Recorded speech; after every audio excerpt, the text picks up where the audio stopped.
pasangan ini kan bukan dilihat sebagai Prabowo dengan Gibran, sorry ya, ini adalah bergabungnya kekuatan antara Prabowo dengan Jokowi yang diwakili oleh Gibran. Orang mengkaitkannya bukan sekedar isu mengenai Gibran dengan Prabowo, tapi kemudian muncul isu yang lebih besar, keretakan isu Prabowo dengan Jokowi ini yang membuat isunya menjadi besar. Itu yang Posisi duduk Wapres Gibran dalam sidang Kabinet Paripurna Senin kemarin jadi sorotan.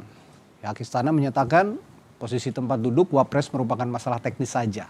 Kita bahas hal ini bersama anggota DPR RI dari fraksi Partai Golkar Ahmad Doli Kurnia dan Direktur Eksekutif Carta Politika Yunarto Wijaya. Bang Doli, Mas Toto, selamat malam. Selamat malam. Assalamualaikum warahmatullahi wabarakatuh. Waalaikumsalam warahmatullahi wabarakatuh. Saya ke Mas Toto dulu deh, mewakili persepsi publik ya. Iya. Mewakili persepsi publik dulu nih, Bang Doli. Kebalik. Ini benar masalah teknis atau ada kekhawatiran yang lebih mendalam dari Mas Toto kira-kira dengan posisi duduk ini? Iya, pertama saya ingin bahas dulu secara tata negara ya. Secara tata negara jangan sampai ada yang salah framing atau mindset. Bahwa seakan-akan presiden dengan wakil presiden sejajar posisinya. Tidak, secara tata negara memang yang namanya wakil presiden itu adalah pembantu presiden. Itu diamanatkan di Undang-Undang Pasal 4 Ayat 2 UUD 45, lalu kemudian Pasal 8 UUD 45, sehingga kemudian sebetulnya tidak ada masalah dalam konteks tata negara. Yang kedua, kalau kita bicara secara protokol, tadi Kompas juga sudah menggambarkan ada undang-undang yang menjelaskan ini secara khusus, Undang-Undang Nomor 9 Tahun 2010 tentang keprotokolan, tidak juga disebutkan secara eksplisit bagaimana larangan bahwa seorang wakil presiden bisa ditempatkan tidak berdampingan. Yang diatur adalah misalnya kalau dianggap melanggar, kalau berdampingan misalnya presiden harus sebelah kanan, bukan sebelah kiri misalnya. Atau kemudian ketika dipasang dalam sebuah banner atau poster, dia kemudian posisinya ada yang lebih rendah. Atau misalnya ada lambang negara, itu tidak boleh lambang negaranya sederajat. Itu harus ada di atas presiden dan wakil presiden. Di luar itu tidak ada pelanggaran menurut saya. Tetapi kalau ditanya secara politik, ini kan jelas tidak lazim dibandingkan dengan yang kita lihat sebelum-sebelumnya. Bukan hanya dalam konteks Prabowo Gibran, tapi dalam konteks misalnya Jokowi Ma'ruf, atau kita bicara misalnya Jokowi JK, memang ini tidak biasa tontonan seperti ini. Ditambah memang kenapa sih ini menjadi heboh, buat saya simple. Ada situasi yang berbeda yang membentuk mindset dari pasangan Prabowo Gibran secara image. Pasangan ini kan bukan dilihat sebagai Prabowo dengan Gibran, sorry ya, ini adalah bergabungnya kekuatan antara Prabowo dengan Jokowi yang diwakili oleh Gibran. Sehingga ketika ada isu-isu mengenai miskomunikasi, jarang diajak, lalu kemudian rapat posisinya berbeda tempat duduknya, orang mengkaitkannya bukan sekedar isu mengenai Gibran dengan Prabowo, tapi kemudian muncul isu yang lebih besar, keretakan isu Prabowo dengan Jokowi ini yang membuat isunya menjadi besar. Itu yang menyebabkan menurut saya sudahilah isu mengenai duit tunggal. Tidak ada konsep duit tunggal kalau kita baca konsep konstitusi pasca amandemen. Yang ada adalah hanya presiden kepala negara dengan kepala pemerintahan, bukan wakil presiden.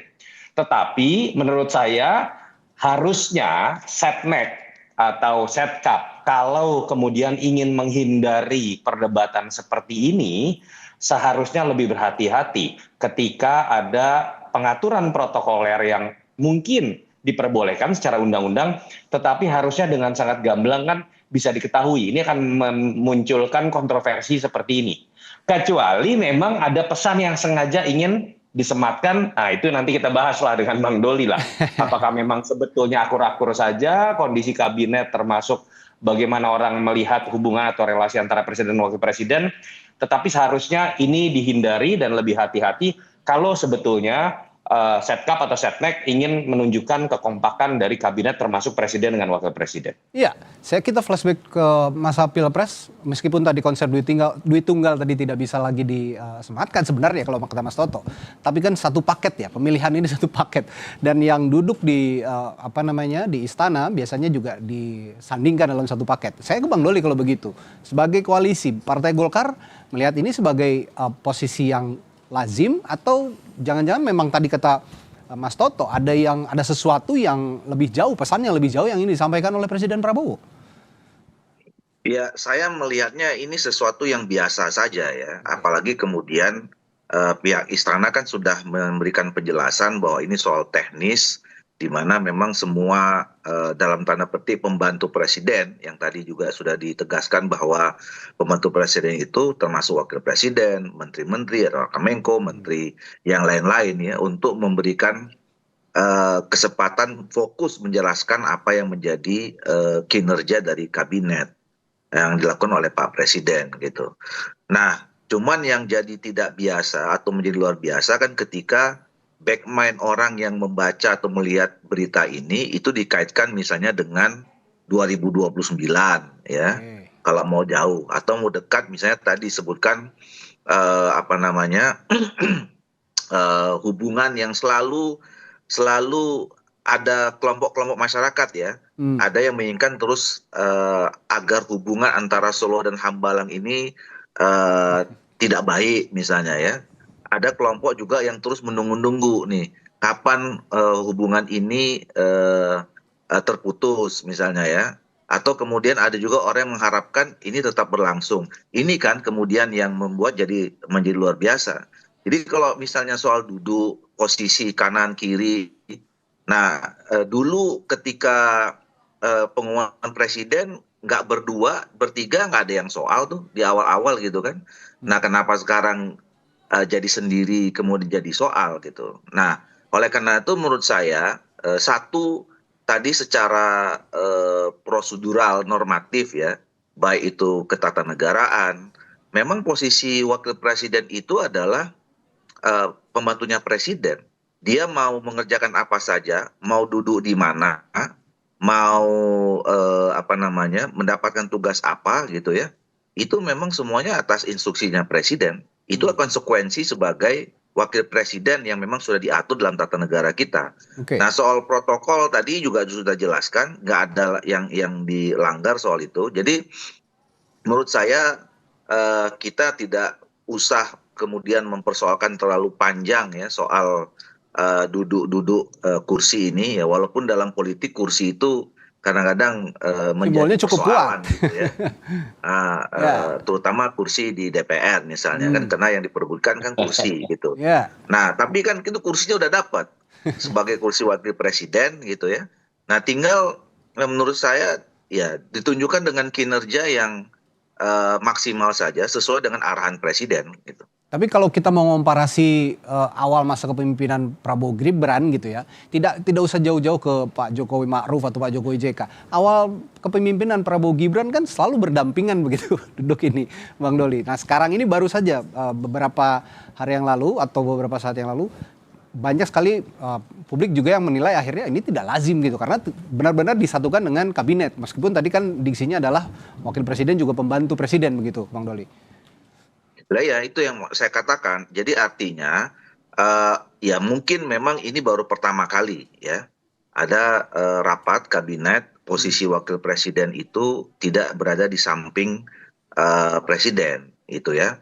Dan saya kira kan sudah ada penjelasan yang cukup clear menurut saya kenapa itu kemarin langkahnya diambil.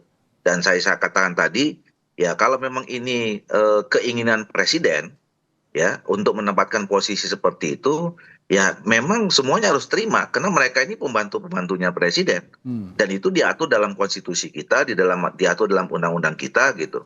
Nah sebenarnya saya katakan tadi ya ada hal-hal yang memang selama ini nggak biasa tapi nggak kita persoalkan. Dulu tadi saya katakan kan di awal pemerintahan ini itu dalam pengumuman kabinet kan nggak berdua bertiga gitu ya. Nah Oke. waktu itu kan nggak ada soal ya Oke. nggak ada orang yang mempersoalkan. Nah sekarang kenapa jadi satu jadi soal gitu kan. Nah jadi menurut saya sesuatu hal yang biasa saja apa namanya karena tadi itu menjadi luar biasa ketika back mind kita ini membacanya nanti ya apalagi kan kemarin di permulaannya agak mulai rame-rame nih hubungan antara presiden dan wakil presiden ini kan ketika ya fungsionaris PSI mengatakan ada pesan dari Pak Jokowi untuk kemudian nanti bergandengan lagi 2029 antara dua pasangan ini kan ini nih mulai Oke. rame. Nah kemudian dikaitkan dengan yang sekarang ini, oh ini kayaknya nggak mungkin nih gitu. Nah jadi menurut saya dan saya udah berkali-kali mengatakan dalam pembicaraan-pembicaraan ini, udahlah kita ini PR-nya masih banyak ya. Masalah kita dalam masalah yang tidak baik-baik saja. Kita coba apa namanya ya, simpan dulu nih agenda 2029. Kita fokus dengan agenda-agenda menghadapi masalah-masalah yang tidak mudah yang kita hadapi sekarang, yang dihadapi rakyat, yang dihadapi bangsa, dan seterusnya ini. Oke, tapi saya tetap pada di balik kacamata keheranan publik. Saya ke Mas Toto. Kira-kira ini apakah juga nih bagian dari strategi konsolidasi kekuasaannya Prabowo yang menyesuaikan gaya kepemimpinannya yang sekarang? Yang pertama kalau kita bicara keheranan publik, Mas Radi, nggak usah pusing. Netizen itu pinter, bahkan bicara sampai hal teknis. Kalau jawaban dari istana, ini urusan teknis karena ada teleprompter, dengan segala hormat saya.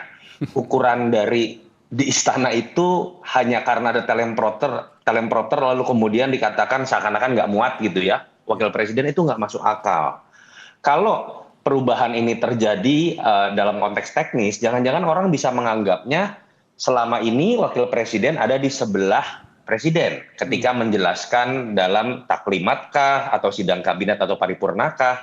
Tapi kan kalau orang bersebelahan dalam bahasa komunikasi politik, itu cenderung bukan menjadi pendengar. Jadi jangan salah juga kalau netizen kemudian mengatakan, oh jangan-jangan maknanya adalah presiden juga pengen wakil presidennya dengerin sekarang, biar mengerti, kira-kira seperti itu. Yang kedua, kalau terkait dengan isu yang lebih besar, misalnya terkait dengan konsolidasi politik, sebetulnya isu ini menjadi lebih sensitif, itu dimulai bukan dengan kejadian hari ini, tetapi rentetan peristiwanya itu kan orang mengkaitkan kemudian dengan safari politik Pak Jokowi, atau kemudian suara dari politikus PSI, atau kemudian barisan relawan Gibran, yang sudah berbicara 2029 mengenai bahkan Pak Jokowi sendiri yang menyatakan sudah mendukung, bahasa saya ya, bukan mendukung saja, artinya seakan-akan meng-fait accompli presiden untuk mengambil lagi Gibran menjadi wakil presiden. Dalam konteks itu, isu kemudian menjadi sensitif. Setiap bahasa politik, tempat duduk, protokoler, yang kemudian bisa memancing kontroversi, lalu dikaitkan dengan isu politik atau konsolidasi kekuasaan menuju 2029. Saya sepakat dengan Bang Doli dalam konteks itu. Yuk semuanya ngerem.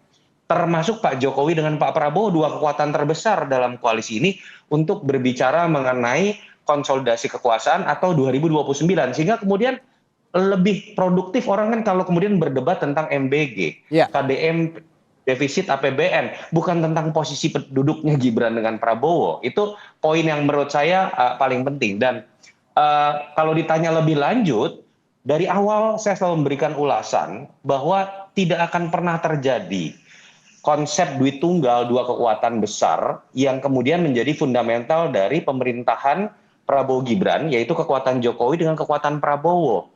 Ketika sudah terpilih dan dilantik, matahari itu hanya satu, namanya Prabowo. Apalagi ditambah dengan karakter seorang Prabowo yang kita tahu dari kebijakan-kebijakannya, ini nggak continuity. Ini Prabowo, ini bukan kelanjutan Jokowi. Prabowo sangat konsisten dengan apa yang dia percaya. Terlepas kita setuju atau tidak ya.